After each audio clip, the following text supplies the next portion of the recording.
Welcome, everybody. Bob Main here with another episode of the Handgun World podcast. As you know, I'm a practical guy. This is a practical show. I keep it real and I don't go tinfoil hat on you like some knuckleheads do out there in this industry. I have another good interview coming up. Well, we'll just get started now. Scott Weiner joins me. Scott, welcome. Thank you, Bob. Thanks for having me. Yeah, Scott is one of those people that has followed me for a long, long time on Facebook. I've followed him on Facebook and stuff. We've exchanged some interesting posts back and forth. But Scott also is part of the concealed carry community, aren't you? Yes, I am. I am. Good. And you're also an avid bicycle rider. I am. I've actually gotten. I was shooting and pedaling for a long time, and I kind of cut back on that, and I started riding a bike. The Yeah. reason I started riding a bike was because my previous wife had a child, and I taught him how to ride a bike, and I realized how much I really enjoy riding bikes. Yeah. And 10,000 miles later on a bicycle. Oh man, 10,000. And you carry a pistol when you're riding a bike I too. do. I carry a Car P380 in a Yep. little pouch. Yep. I love it. I love it. I got one right here. Car There you go. P380. There we go. But we'll come to that a little bit later. So, um, tell me, Scott's in North Carolina. Scott, tell me, what do you normally carry regularly? Actually, the car piece has been a lot, and I carry from time to time I'll carry a SIG 365. Okay. Excellent. I Love got that one of gun. those. Yeah, Carry it. love I that love gun. it too. Yeah, I changed it's a great gun. One of my favorite guns, to be honest with you. Well, I think it's one of the most ingenious designs by a Oh, gun really? It's a manufacturer in a brilliant long design. time. SIG is having some pretty problematic issues right now, but not with the P365. They did a good job on that gun. Yeah, they did. They really did. They did. Um, so in your everyday walking around life and stuff, it's a 365 or one of these little Yeah, cars, right? mainly more a car because it's just easy to carry, easy to have, bring with you. When you're riding your bike, how do you carry it? I actually don't carry it on me. I carry it in I have a bike. It's a frame bag. It's a small frame bag underneath. It zips back, and I just tuck it in there. Okay, I good. just zip it over and get the holster right out. What kind of bike do you have? I had four. I have two now. I ride my favorite bike to ride is a steel frame single speed bike. Yeah, One speed. It's one of those bikes if you get you got to climb up the hill. You got to climb up the hill. You know, yeah. just tough it out. And my other bike is a 2022 Trek Checkpoint. It's a carbon fiber bike, electronic shifting, just very comfortable. Wow. Yeah, and I've done 115 miles on that bike in one day. I think you put that on Facebook, didn't you? I did. I did three rides. Yep, I did. 115 miles in one day. Yeah, but that was three different rides actually. And did you say earlier you've done 10,000 miles? Yeah, overall, Okay. right now. I'm at 2,050 miles for the year. I'm shooting for 5,200 for the year. Unbelievable. Unbelievable. Back to guns a minute. How do you Yeah, normally carry your car P380? I'm a pocket guy Yeah, in a pocket holster. in a pocket holster. Yeah, it's And worked for me. you know, I'm becoming more of a pocket guy. And one of the reasons I'm becoming more of a pocket guy is I'm getting old. And Aren't you we know, all? yeah, we are. And so when you get old, you kind of get a little lazy, I'll admit that. Yeah, Um, but throwing a Glock 19 and three spare magazines on my belt is a little tough when I'm 63 years old, you know? yeah, yeah. Yeah. That makes a lot of sense. And these little guns, they do the job if you do the job. It's just such a well designed gun. It They're is. fun to shoot. They're easy to shoot too, as well. Well, they're easy, they're fun, they're simple. There's no frills, there's no goofing around that you have to do to shoot these things. Yep. And that's what I like. What about what else have you carried in the past? Um, my favorite probably. I carried a Glock 19 before. That's probably my favorite one to carry at 19. Um, I've tried. I've carried. Once in a while when you're dressed nice, carrying a 1911 is just way too heavy. It's Way not too heavy. practical. They're not practical. No, they're not. You know, They're not. and then when again once the when Sig came out with the micro double stacks, just more rounds in the gun, and just you're looking at small frame with such a lot of rounds in the chambers. I mean, in the mag. Hey, you can't beat that tiny little 365 Yeah, with 10 rounds with the little flush magazine in there. That's it's really hard to beat. and I keep going back to that. I like it. I Yep. really like it. You know, you keep going back to that, and you just made me think of something I want to cover. You know, for everybody listening out there that carries a gun, figure out what it is that you keep going back to. You know, a lot of people say, well, I don't know what to carry. I don't know what to buy. You know, what do I carry? Or I got all these guns, but I don't know which one to carry. What do you keep going back to? What's your favorite gun to shoot? And what do you keep going back to? And that's the best one, don't you think? I believe, yeah, you're absolutely right. It's comfortable. It's there. I know it's going to work. Yeah. And what is it that makes you feel comfortable about that gun? You need to know what it is. Oh yeah, it's going to work. I know that gun's going to work. Yeah, you're like me. You're a reliability guy. Reliability guy. Yep. Reliability. Yep. I shot competitively for a long time. I shot production in USPSA, and I Okay. shot a CZ-75 Shadow. Ah, That was my favorite gun. It's still one of my favorite guns on that's the an planet. awesome gun. It's an Yeah. awesome gun. Um, and I was and people I was horrible with my I clean my race guns once a year. Did you say you shot IDPA or USPSA? Both. I did You both. shot both. Yeah. Both. I'm shooting IDPA tomorrow morning. Oh, very cool. Yeah, I yeah. haven't shot a mat. It's been a long. I got rid of bike riding and spent more Yeah. time riding bikes and just yeah, my ears were taking a toll, a beating on out there. My hearing is, you know, I've been doing this now almost 20 years and my hearing has diminished a bit. I am pretty sure I started listening to your podcast and very early on Thank you. after I took I remember with John Hadaway, Ben Yeah. Brandon, Ben, yep, Yep. With John uh, Hadaway, Ben Brandon, we were teaching classes yep, together yep. and yeah, yeah. I remember that I used to listen to your podcast all the time. Yeah, thank you. And I used to podcast. I took a Mag 40 class with Masada Ayub Oh, I never twice. I it's funny I sat in one of not a mag 40 class way back in the day. We're talking 35 years ago, where he was doing more law enforcement stuff, and I sat through Yeah. one of his. I didn't know who he was at the time, and I look back, and he's such a brilliant guy. Yeah, I was doing a bunch of podcasts about all that stuff Yeah, too. Um, he's good people. well, thanks for listening over all these Yeah, years. It's not very often that I get a longtime listener on Zoom like this and talk about all this stuff. yeah. It's a good Well, time. I want the audience to know that Scott also has achieved some personal victories. And, you know, Scott, as much as you feel comfortable, whatever you want to talk about, talk about. Whatever you don't, you don't. You know what? But I'm an open book. On a I don't talk to my family anymore because I come from a hard line of a long line of narcissists, and they just put me down. yeah, And I want to be positive. I'm, lift me up, make me better, make yeah, me good. smarter. And it just and after tons of therapy, therapists like, you got to give them up.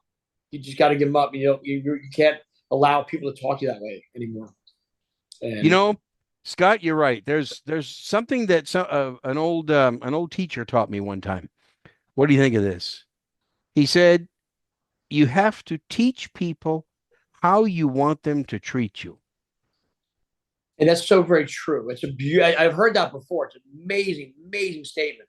Yeah. Uh, like I think one of the last things I cut with my mother, she said, "I'm only one. I'll have a relationship with you on my terms." And Yeah. that's not a relationship, you Yeah. know. Yeah.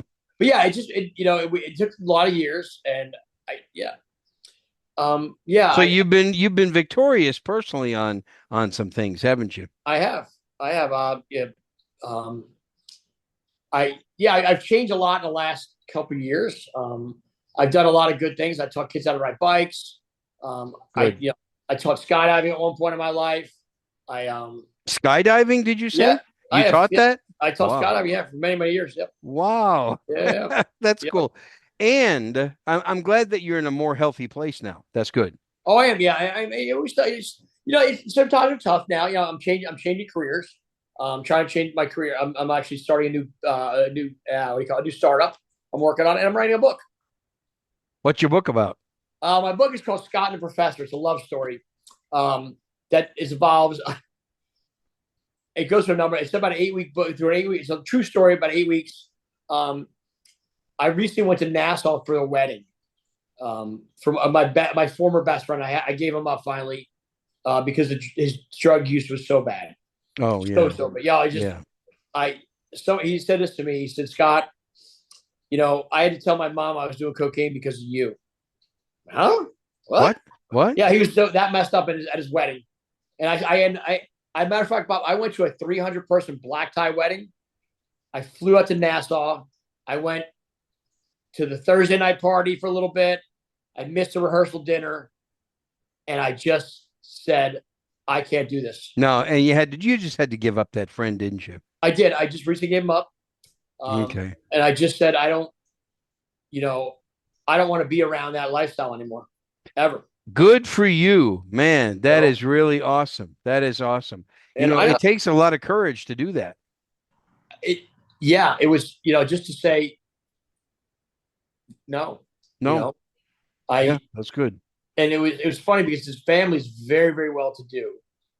And I got stuck and I spent a lot of my savings going to his wedding, and I got stuck paying 1,200 bucks a night for a hotel. That's Nassau. bad. Oh my Oh, goodness. Bob. That's I will bad. tell you this. I will tell you this.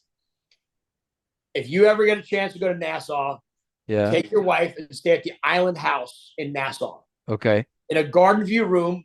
It's probably, I don't know, 700 bucks a night. Yeah. I have never seen anything like that in my life. It was the most peaceful. I did a complete. I spent my life savings there, and I had a complete, just reset of my life. How to be Well, much more. that's great. I That's great. That's I good. I sat down and I created my new business, my startup I'm working on. Um, yeah, and it just gave me. And I met some of the most amazing people.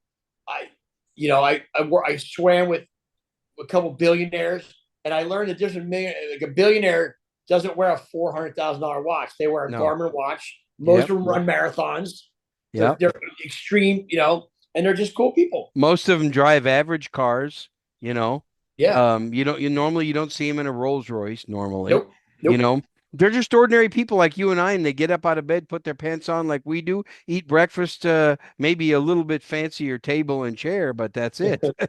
But however, the the millionaires that I saw at my friend's wedding were just so over the top. Okay. I heard some of the most crazy things I've never ever heard in my life. You know, I double faulted on the serve, and my mother, I knew my mother was gonna be upset because she spent $100,000 on my serve alone, and I was like, who talks like this in regular conversation? No, that's bad. I'm glad you walked away from that. I did. I just said I ended up at a place at a party where they're at, and they were all of a sudden the cocaine came in, and I was like, get me out of here. Nope. All right, Yeah, good. So then you're no, out of there. You're and out of there. I don't need that in my life anymore. So you see, I want everybody listening to this to listen to what Scott just did. He had the courage to walk away and say no more. So let me shift gears a minute. I understand you got the most famous cat on the internet, right? I wouldn't say the internet, Bob. I'll grab him here in a second. My cat is famous because he rides a bicycle on my shoulder. Yeah, I saw that when that cat was a kitten, Yeah, you had him on your shoulder, I didn't did. you? I started him at 5 weeks old. I just posted a video. I think it came up on Facebook today, 2 years ago, of him riding on my shoulder. And he stays there. He does. At first, it was fear. Now it's his safe place. He'd rather, again, he's much more of a chill cat now. He'd much rather hang out. And any more than about 10 miles, he gets tired. My neck gets sweaty. And I'm planning, I wanted to do, so I met this woman on the trail. She's a professor. Yeah. Yeah, professor, a beautiful, my age. I've never been in love like I am with this woman, and we're trying to figure it out. Well, good. And I have another cat, so I have two cats. I have Keely Jones, Yeah. and I have Roy Kent. Okay. Right. So if you're an Apple person, you'll probably get the reference from Ted Lasso. I've been a Ah, big Ted Lasso fan, Roy and okay. Keely, but my Keely's a boy, and Roy Kent's a girl, just to be funny. And yeah, I was hoping maybe one day she and I could take the cats on a 300-mile bike trip in baskets. You Unbelievable. ride, you ride 5-6 hours. I mean, she and I could ride. But our our dates are like 30-mile bike rides, and then you go to dinner. How unique. You know, this is the first time in the 16 year history of this show that I've had a guy on that rides a bike, carries a gun, and a cat on his shoulder. This is great. I like this. Speaking of which, This here's is Roy Kent. This is Roy. Hey, how This you is doing? Roy. A little Torty over here. Yeah, there he is. Yeah. What's his name? This is she. This is Roy Kent. She. Oh, it's Roy. Okay. Yeah, Roy. I'll grab. Give me grab Ah. Keely. Let me grab Keely. Yeah. Keely's the one that I've Keely's seen the on famous one you get to Facebook. see. Yeah. I gotta put my. Yeah, he's the famous one that he's orange, isn't he? Yep. Yeah. This So is- he's this is going to Keely, get, also known as the Bull City Kitty. man, look how big he is. Yeah. Oh He's my not like- goodness. He's not a big cat. He's like 6 pounds. Yeah, I know, but man, I remember, what'd you say, 5 or 6 weeks old? Yeah, he was there. He was the size of my hand. Yeah, and you had him on the shoulder. Wow. Yep. I started the day I got him home from my best friend, who's a big gun guy. Mhm. The guy I've been shooting guns with for probably 15 years. You compete with him? We used to. Yeah. Yeah, he was an M class shooter. I was pushing AB in that range there. Yeah. Yeah, but I enjoyed it. I believe that I'm a firm believer in competitive shooting. I am too. I'm only about a C-level shooter. That's usually pretty good for me. For some reason I just can't get to the B and the A. And master class, forget about it, as they say in New York. Put so much work in. You do. And You do. there are people that are, really, really, but here's what I've always taken from competitive shooting. Yeah. Why do you believe in competitive shooting? I want to know that. Oh yeah, because when the buzzer goes off and 25 people are staring at you, that's a lot of pressure. It is. And I've heard stories. I'm not sure. I've heard the story through the years in shooting that it was a legitimate defensive shooting, and he had stopped the guy and he put two rounds very close together, and the corner said, "Who is this guy? Who's the shooter?" And then went back to the cops, and the cops said, "Were you not under a lot of pressure?" And he goes, "To be honest with you, it wasn't half the amount of stress I was under in the competitive shooting scene." Yeah, interesting. They put you under pressure to just, the timer goes off, fix it, make it work, do that, gun breaks, go down. Yeah. Well, I have been saying that a lot too, and I'm finally glad I got somebody on the show that kind of believes like I do, because a lot of people really criticize negatively competitive shooting. A lot of people do that. I disagree. I know. I disagree too. Have you seen them or heard them though? They put it down. Oh, it'll get you killed in the streets, they say. I've heard that 100 times. All right, I'll tell you this. I competed with a guy. I'm not going to mention his name on here, but he's a retired police officer who's been in 2 gunfights. 2. Yeah. And he said to me, it's so fast.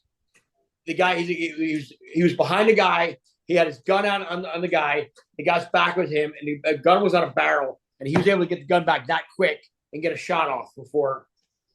And that was one of his shootings he's been involved in. Wow. Then he said, swears by competitive shooting now. Swears by it. Yeah. And I always, matter of fact, when I ran a shooting match in North, called the Wake County Action Pistol Match, it's a very basic match. We had a lot of fun. We had 60, 80 people show up, and we had a woman who was a lady who was a sheriff's deputy, and she was having trouble with her firearms qualification. Yeah. And started shooting with us. Next, she after shooting with you, she qualified. God, easily, nothing. She was like, it's an 80. Well, Scott, you know what I've always wondered, Scott, to the people who criticize competitive shooting. Okay, I say this: what is wrong with learning how to draw fast and shoot fast and put rounds on target? Nothing. I mean, that's what you learn in competitive shooting. How do you draw fast, shoot fast, and put rounds on target? Yeah, and just be better than, try to be faster than the next guy and not make any mistakes, and muscle memory, right? And shoot while you're moving. Shoot while you're moving and things like that. I mean, in a gunfight, that's what's going to be happening. People are not going to be standing still shooting at each other most of the time. It's probably not going to happen. No. And you need to learn how to move and shoot, draw while you're moving, reload while you're moving, clear a malfunction while Yep. you're moving, get those rounds on target. And at an IDPA match, you often do all of that. All those. Yep. Yeah. Oh, I The only criticism I have of competitive shooting is this: unload, show show. clear, hammer forward, Yep. Yep. back in the holster. I don't like the unload, show clear, press the trigger and put it back in the Yeah. holster. That's the only part I don't like. But I so now my background. I was a chief safety officer for USPSA, okay. Well, and then you like that then. no, I was a chief range officer for IDPA. Wait, I can't remember which is which. Chief safety officer IDPA and a chief range officer for USPSA. And I worked one of the biggest matches in the country for a few years called the Carolina Cup. Yeah. Carolina Cup was run by a gentleman named Frank Glover, still very one of my dear friends. And he always told me, he said, Scott, when you stop a shooter, you never talk to a man with a loaded gun. Ever. What I do? Unload and show clear. What I do? Unload and show clear. Yes. Unload the gun, show clear. We'll talk about it. Yeah. And my job as a safety officer was I never ever disqualified anybody in all my time. Wow. No. I'll tell you why. I stopped many shooters, but it was not my job to make the call. It was my job to talk to the range master, and the range master made the call. The match director made the call. Yeah. Yep. And I remember Frank telling me this as a safety. He said Frank taught me how to be a safety officer many years ago, and he said, Scott, he said, if you make a call and it's an incorrect safety call, I'm never ever going to change your call because I didn't see the call. He said, now come on, a scoring call all over. But if I change your safety call, you're never going to trust yourself ever again. Right. So good point. And I remember I was at a USPSA match and you had to hold onto a rope, right? And the guy really took his gun, he drew over top the gun, right? Over his arm. Yeah. And I was like, stop. Forget that. You forget that. And his USPSA, he tried to appeal it. It was my whole crew. And they were talking about you can't do a safety call in the USPSA. You can't challenge a safety call. But he was trying. And I said to the match director, I said, if you change my call, my whole team is leaving now. Okay. If you change my safety call, we're out of here. So the guy drew his gun while holding a rope and pointed the gun at his hand. So he right? went. So imagine here, if I can back up. Imagine here. So it was here, and he drew and went over top his arm. Oh, yeah. Okay. Right. Okay. I didn't do it. I was like, yeah, you did. Yeah, you did. Yeah, you did. And I've got to shoot with some of the best. I remember shooting. I've run Bob Vogel a few times. Oh yeah, we're good. I'd love. Oh yeah, Bob, that guy. I'd love to meet Bob. Is he still? Oh yeah, he did. Is he still shooting much? I don't know if he's still shooting. I don't have any idea. I watch him occasionally on YouTube though. Yeah. Him and there's a couple other really big ones in USPSA. I mean, IEPA I can think of. I met what's her name? The guy that runs IDPA. What's her name? The guy that Joyce Wilson. Joyce, the lady who runs it. Yeah. Yep. Joyce Wilson. Yep. So I've worked nationals with Frank. I've done probably 4 or 5 Carolina Cup matches, which at the time Carolina Cup was one of the biggest matches on the planet. Yeah. Right. And he used to run Smith and Wesson indoor matches. Oh, okay. He did an Italian match. My first wife and I were supposed to go to Lithuania with him to be safety officer, but that match got canceled. So interesting. This is good stuff, Scott. Thanks for sharing this. I don't know if I mentioned this earlier in the show. Scott's in North Carolina. You're in North Carolina. I'm in right? Durham, North Carolina. Yep. How long you been there? I've been here probably 32 years. Is North Carolina? Are you originally from North Carolina? No, I'm actually from New Jersey. Of course. And I'm from New York. So, we used to be neighbors. Yeah. Yep. So you're in San Antonio, right? I'm in San Antonio. Yeah. How far do you have to drive for a match? Tomorrow morning I will be driving about 25 minutes. That's not bad at all. No, but there are matches that are 20 minutes from my house, 25, and there's another range once they start them again is about 18 minutes away. Very cool. Yeah. Very cool. So it's not too bad. And if I want, I can drive an hour and a half to Austin and go to matches up there and things like that if I want, Yeah. Yep. but I just keep it close. Well, anything else you want to share, Scott? We got about I think 5 minutes left. Let's see. Yeah, I just I you got to stay positive all the time. Keep it positive. Yeah. Again, I'm going through a little rough times right now. Not a big issue, but I'll get through it. And you just got to keep thinking, keep believing in yourself. Don't give up. Don't Well, ever let. you're exactly right. You're exactly right. For people who've been listening to me for a while, 10 years ago, I fought a pretty hard battle against cancer. Yeah. I had lymphoma that had reached pretty much stage 4. It was going through my it was in my spinal cord. It was in my brain. It was in almost all my lymph nodes. I had about 11 or 12 tumors. I mean, it Oh, was it was pretty nasty. And you got to stay positive. My yeah. oncologist said that because it had penetrated, what did she say? Because it had penetrated into my spinal cord area, I think the fluid in my spine, whatever you call that, Yeah. that she considered it to be stage 4. But hey, here I am. By the Yeah. grace of God, here I There you am. go. Thank God we need to keep you around a while longer. Well, the good Lord, I think, had some plans for me. That's all Yeah, I it's can say. awesome. But you do have to stay positive, Scott. Yeah. You're right. And Yeah. when Keely came in my life, the cat. So my cat's Instagram is Keely at Keely Jones Durham, Kweley Jones Durham. All Keely Jones, Durham. Okay. one word, yeah, one word. Keely's got about 5,000 followers now, and he makes people happy, and it makes people smile.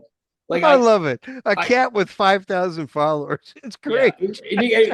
And once we get, I mean, he should be closer to about 50,000 if I really started promoting it, which I need to get back promoting it again. Yeah. Because On these guys, Facebook or what? I Instagram. On Instagram. Yep. Keely's on Instagram. Yep. Keely's on it. Yeah, Kweley Jones Durham.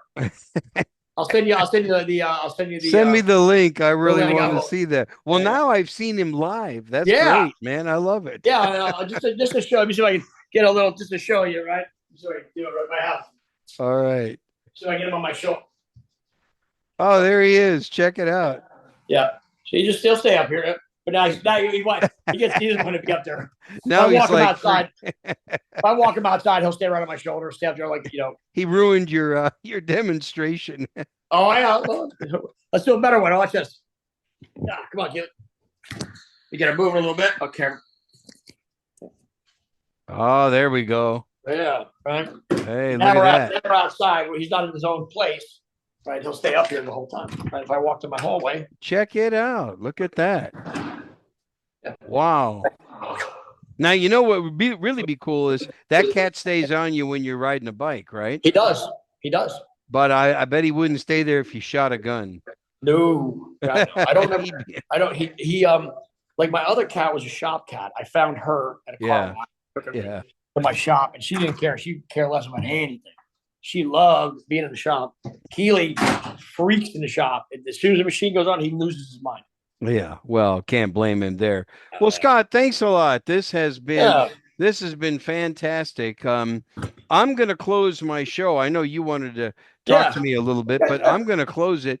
Follow Scott Weiner on Facebook. They can follow you, right? On Facebook? Absolutely. Yep. Okay. Weiner, Scott. Yep. So follow him. I follow him. I enjoy his posts immensely.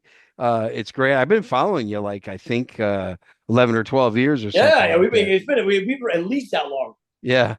All right, everybody. Thanks for listening to this interview. Thanks so much for having me, Bob. Hey, you're welcome. You're welcome, Scott. Thanks for coming on. I want to do this again. This is fun. Absolutely. I want to do this. This is good. Well, folks, please remember to support my show on Patreon. It's not free to do this, and I just paid the bill. So for $3 a month, you can help me out and watch some really cool videos. And sign up for email updates at handgunworld.com. Remember to shoot straight, shoot safe, and read your Bible every day. I'll talk to you again next time.